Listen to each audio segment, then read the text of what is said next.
निशुम्भ शुम्भ गर्जनी प्रचण्ड मुण्डखण्डिनी वने रणे प्रकाशिनी भजामि विन्ध्यवासिनी।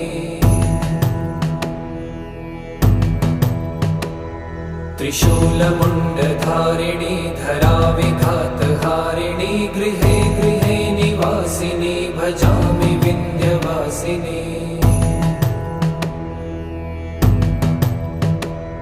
दरिद्र दुःखहारिणी सदा विभूतिकारिणी वियोगशोकहारिणी भजामि विन्ध्यवासिनी। लसत्सुलोललोचनं लतासनं वरप्रदं कपालशूलधारिणी भजामि